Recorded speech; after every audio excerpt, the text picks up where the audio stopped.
আজকে আমি টক ডাল আর আলু ঝিঙে পোস্ত করলাম। এবার চলো দেখাই কিভাবে আমি রান্নাটা করলাম। আজকে একটু টক ডাল করবো আর ঝিঙে পোস্ত করবো, সেটা দেখাই তোমাদেরকে। দেখো কেমন লাগে, দেখে ভালো লাগে কিনা। ভালো লাগলে জানিও।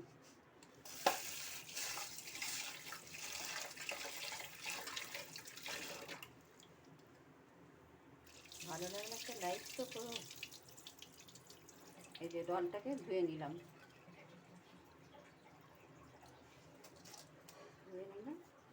দিয়ে এখানে আগে থেকে গরম জলটা কড়াই বসিয়েছি, দিয়ে এর মধ্যে দিয়ে দিলাম।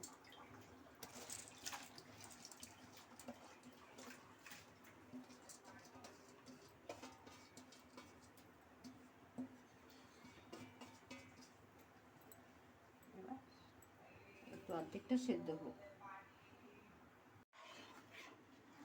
দেখো ডালটা বলেছে একটু সলা সলা আছে। এই টক ডালটা না একটু পাতলা পাতলা করতে হয়। পাতলা বলতে এই ডালটা একটু সলা থাকবে।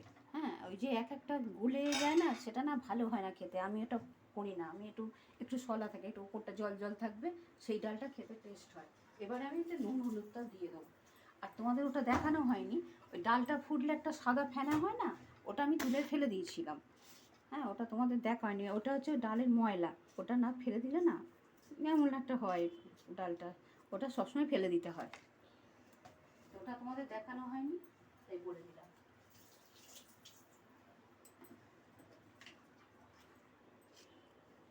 এই নুন আর হলুদ দিয়ে দিলাম।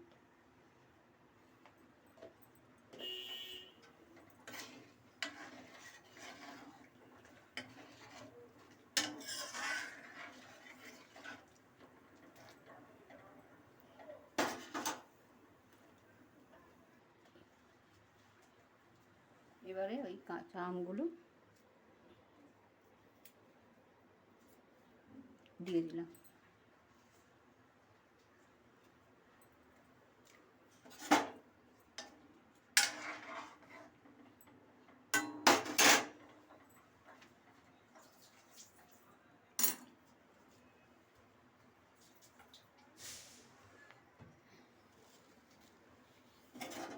দেখো আমগুলো নরম হয়ে গেছে, নরম হয়ে গেছে।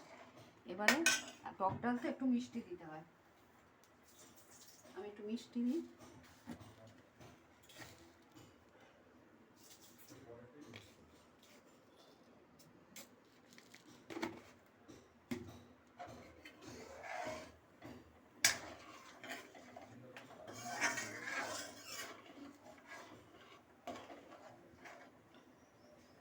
দিয়ে এবার নামিয়ে দেবো।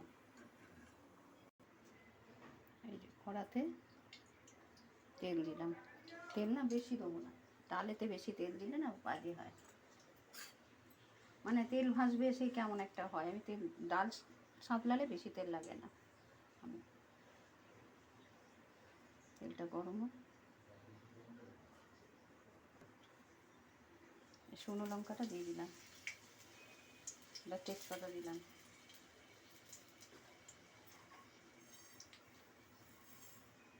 শুকনো লঙ্কাটা একটু ভাজা ভাজা হলে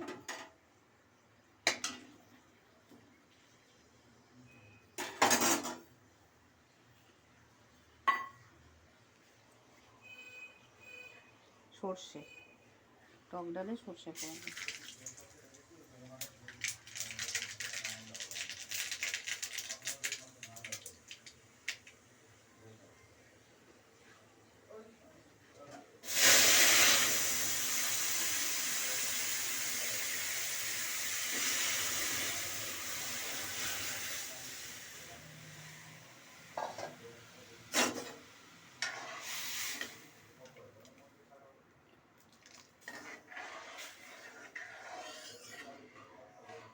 একটু ফুটে উঠলে নামিয়ে দেবো। এই গরম যা পড়েছে, এই টক ডাল আর এই ঝিঙে পোস্তটা আজই করবো, তোমাদের দেখাবো। এটা খেলে শরীরটা ঠান্ডা হবে।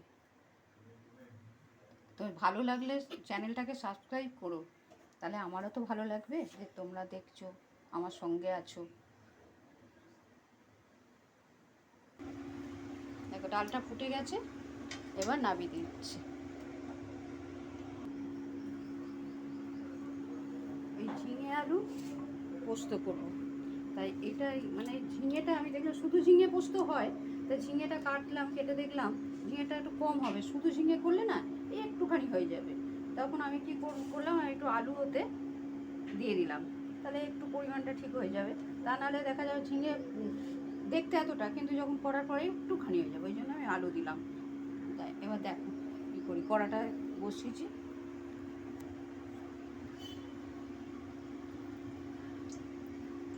কড়াটা তেল দিলাম,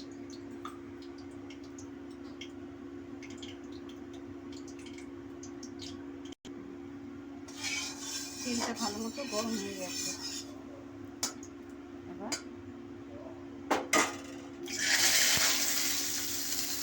আলুটা দিয়ে দিলাম।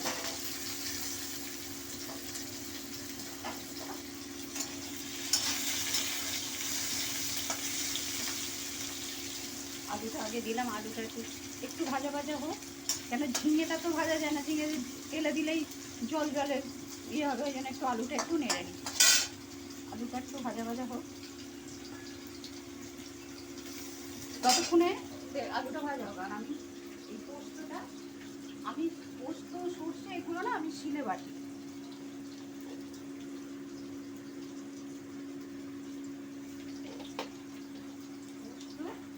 তার সঙ্গে এই কাঁচা লঙ্কা একটা দিচ্ছি, কেননা কার ঝাল লাগবে লাগবে, একটাই দিই, জানি না, দেখ যদি মনে হয় ঝাল কম হচ্ছে তখন কিছু দিয়ে দেবো।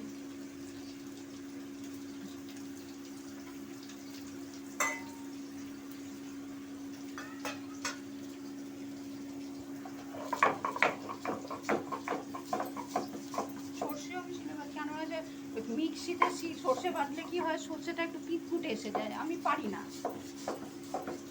আমি মনে হয় আমার শিলে বাটলে আমার মনে শান্তি আছে, আমার আর মিক্সিতে অনেক টাকা দিলে তখন একটা হয়, আর এগুলো আমি শিলেই বাটি, আমার ভালো লাগে। শিলে বাটা না আলাদা হয়। আচ্ছা, ততক্ষণ আমি ওটা রেখি, আলুটা ওটা হোক।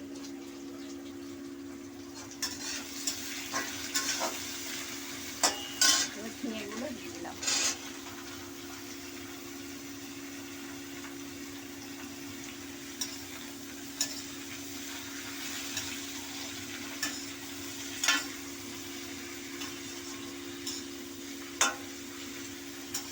দিয়ে আঁচটা একটু কমিয়ে দেবো, কেননা আমি না এত বেশি জল দেবো না, কেন এটা এই ঝিঙের জলেতেই রান্না হবে।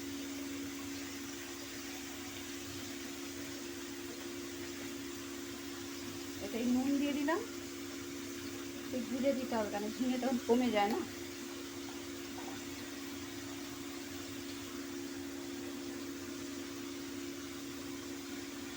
হলুদ দিলাম, দিয়ে একটু নেড়ে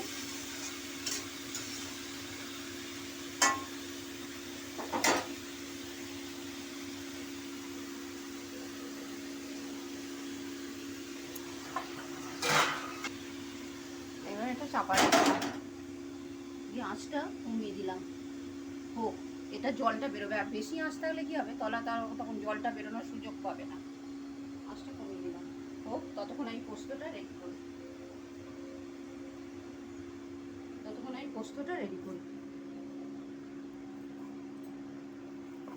পোস্তটা বেটে নিলাম, দেখো কত সুন্দর মাখনের মতো বাটা হয়েছে। এখন পোস্ত দেবো না, একটু বাদে দেবো, ততক্ষণ নরম হোক, ওটা পোস্তটা পরে দেবো। দেখি খুলে দেখি, দেখো কত জল বেরিয়েছে, এতে জল দিতে হয় না, ঝিঙেতে এটা, এতেও আলু সেদ্ধ হয়ে যাবে সবই, কত জল বেরিয়েছে।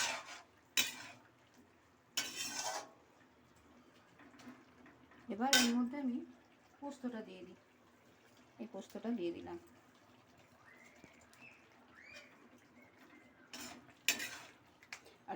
এতে মিষ্টি মিষ্টি হয় তো, তো মিষ্টিটা আমি একটু পরে দেবো, কেন এখন যদি দিয়ে দিই না তলা আটকে যাবে। মিষ্টিটা আরেকটু হোক এটা, তারপরে আমি মিষ্টি দেবো। শক্ত আছে তো আলুটা, একটু চাপা দিয়ে দেবো হোক।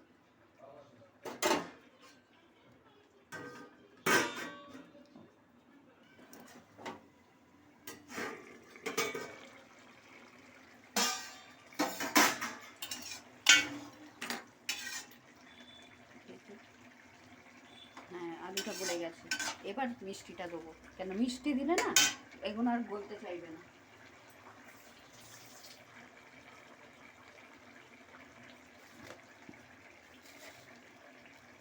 এটা একটু মিষ্টি মিষ্টি হয় পোস্ত, ঝিঙে পোস্ত।